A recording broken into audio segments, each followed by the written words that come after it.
तो चलिए मैं एक्सरसाइज 7.1 के छठे नंबर क्वेश्चन के तीसरे नंबर प्रश्न को देखता हूँ। तो प्रश्न नंबर 6 में क्या बोला, तो प्रश्न नंबर 6 में बोला बताइए कि ये चारों बिंदुएं कौन सा चतुर्भुज बना रही हैं। तो इस चीज़ को बताने के लिए मुझे एक चतुर्भुज की आवश्यकता होगी। तो मैंने एक चतुर्भुज का निर्माण कर लिया। इस चतुर्भुज का पहला बिंदु दिया गया है 4,5, दूसरा बिंदु दिया गया है 7,6, तीसरा दिया गया है 4,3 और चौथा बिंदु दिया गया है 1,2। तो इस चतुर्भुज में सभी बिंदुओं को लिख लेने के बाद अब मैं इन बिंदुओं का कुछ नाम दे दूंगा। तो मैं पहले वाले बिंदु को ए मान लेता हूँ, दूसरे को बी, तीसरे को सी और चौथे को डी मान लेता हूँ। तो इन बिंदुओं का नाम दे देने के बाद अब मैं A B, B C, C D और डी ए की दूरियों को ज्ञात करूंगा और साथ ही साथ मैं इस चतुर्भुज के विखंडों की दूरी को भी ज्ञात कर लूंगा।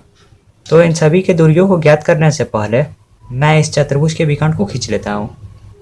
तो मैंने पहले वाले विखंड को खींच लिया। अब मैं दूसरे वाले विखंड को भी खींच लेता हूँ। तो अब मैंने दूसरे वाले विखंड को भी खींच लिया। आपके माइंड में चल रहा होगा कि इन सभी के दूरियों को निकालने का फ़ायदा क्या है।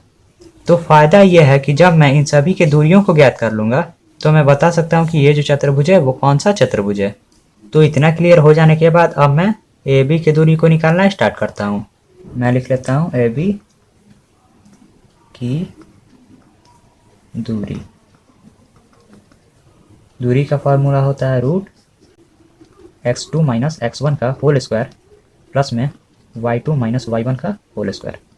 चूँकि मैं a और b के बीच दूरी ज्ञात कर रहा हूँ इसलिए x1 हो जाएगा 4, y1 हो जाएगा 5, x2 हो जाएगा 7 और y2 हो जाएगा 6।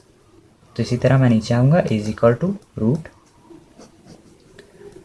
√x2 दिया गया है 7, उसके बाद मैं माइनस दे दूँगा और x1 दिया गया है 4 और इन दोनों का होल स्क्वायर और प्लस में y2 दिया गया है 6 और फॉर्मूले माइनस है y1 दिया गया है 5 और इन दोनों का होल स्क्वायर। इसी तरह मैं नीचे आऊँगा इज इक्वल टू रूट, जब 7 से 4 माइनस होगा तो बच जाएगा 3 और 3 का होल स्क्वायर और प्लस में जब 6 से 5 माइनस होगा तो बच जाएगा 1 और 1 का होल स्क्वायर। इसी तरह मैं नीचे आऊँगा इज इक्वल टू √3 का स्क्वायर हो जाएगा 9 और प्लस में 1 का स्क्वायर 1 ही हो जाएगा इज इक्वल टू जब 9 में 1 ऐड होगा तो हो जाएगा 10, वो भी रूट में। तो ए बी की दूरी आ गई √10 मात्रक। अब मैं बी सी की दूरी को भी ज्ञात कर लेता हूँ। मैं लिख लेता हूँ बी सी की दूरी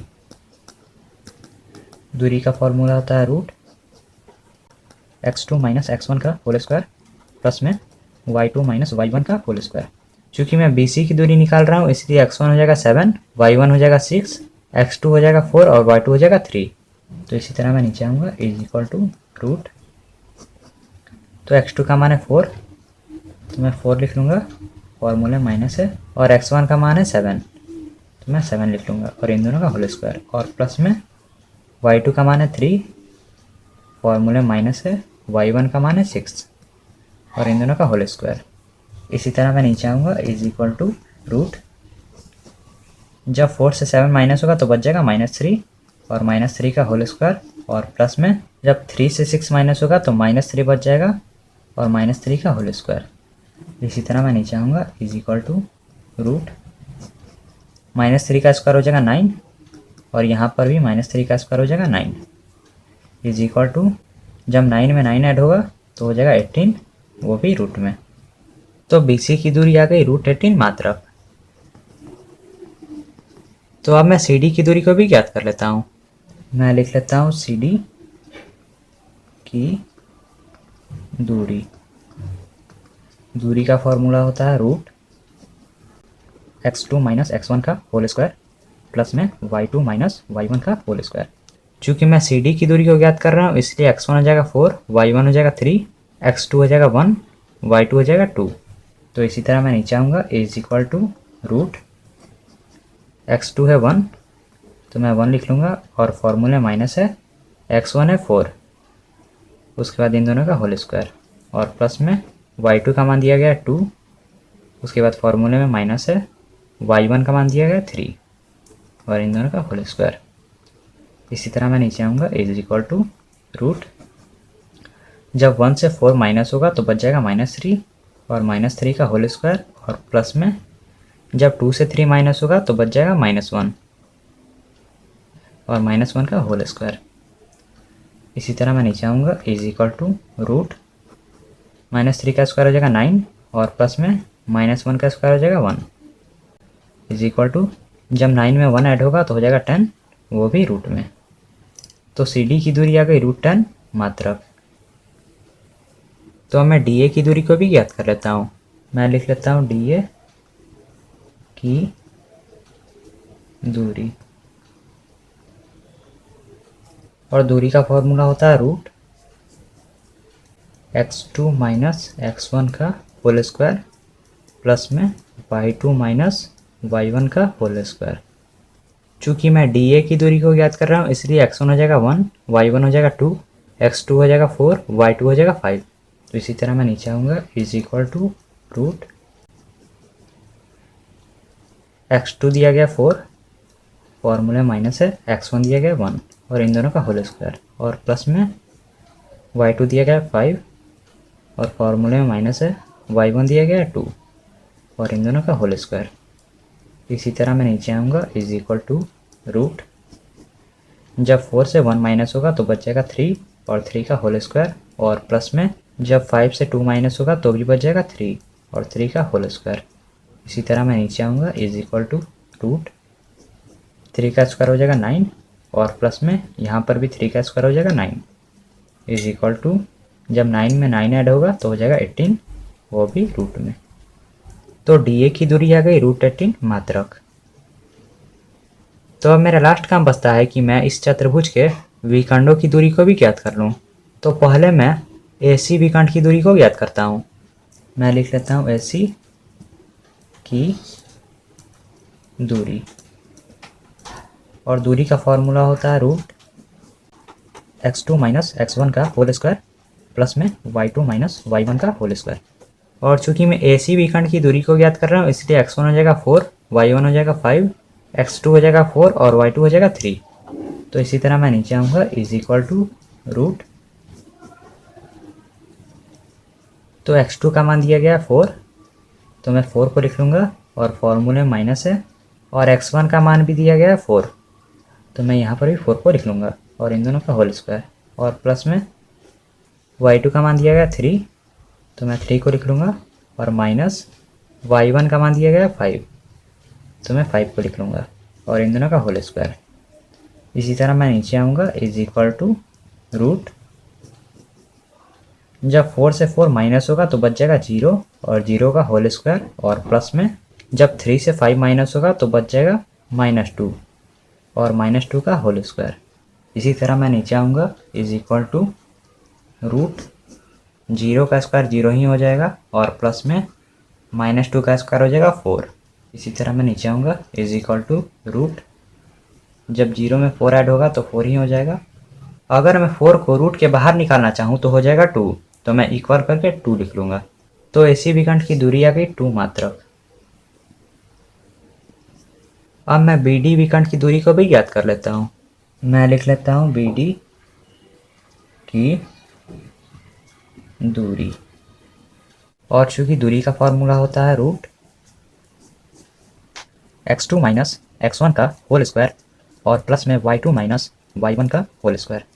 चूंकि मैं बी डी की दूरी को ज्ञात कर रहा हूँ इसलिए x1 हो जाएगा 7, y1 हो जाएगा 6, x2 हो जाएगा 1 और y2 हो जाएगा 2। तो इसी तरह मैं नीचे आऊँगा is equal to root, x2 दिया गया 1 और फॉर्मूले माइनस है, x1 दिया गया 7 और इन दोनों का होल स्क्वायर और प्लस में y2 दिया गया 2 तो मैं 2 लिख लूँगा और माइनस है फॉर्मूले में, और y1 दिया गया 6 तो मैं 6 को लिख के इन दोनों का होल स्क्वायर दे दूँगा।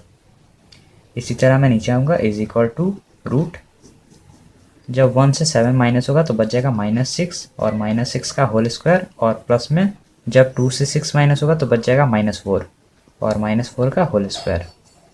इसी तरह मैं नीचे आऊँगा इज इक्वल टू रूट, -6 का स्क्वायर हो जाएगा 36 और प्लस में -4 का स्क्वायर हो जाएगा 16।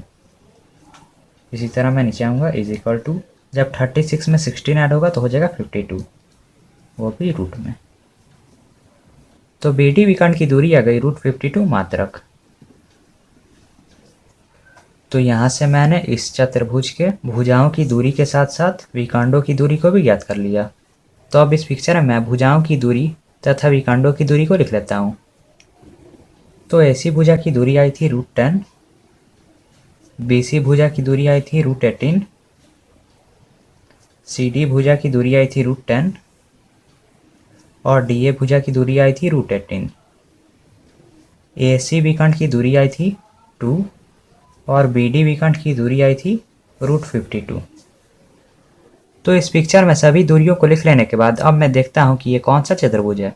तो इस चतुर्भुज के आमने सामने की भुजाओं की दूरी इक्वल है, यानी कि इस चतुर्भुज के आमने सामने का भुजा आपस में इक्वल है। लेकिन इसके विकर्ण की दूरी जो है वो आपस में इक्वल नहीं है, और ये गुण जो है वो एक समांतर चतुर्भुज में पाया जाता है, यानी कि समांतर चतुर्भुज का भी आमने सामने का भुजा इक्वल होता है और उसके विकर्ण आपस में इक्वल नहीं होते हैं। तो मैं नीचे में लिख लूँगा कि ये चारों बिंदुएं मिलकर एक समांतर चतुर्भुज का निर्माण कर रही हैं। मैं लिख लेता हूँ, ये चारों बिंदुएं एक समांतर चतुर्भुज का निर्माण कर रही हैं। और साथ ही साथ मुझे क्वेश्चन में ये भी बोला गया था कि अपने उत्तर के लिए कारण भी दीजिए। तो मैं कारण में लिख लूँगा कि इस चतुर्भुज के सभी भुजाओं की दूरी आपस में इक्वल है और इसके विकर्णों की दूरी आपस में इक्वल नहीं है।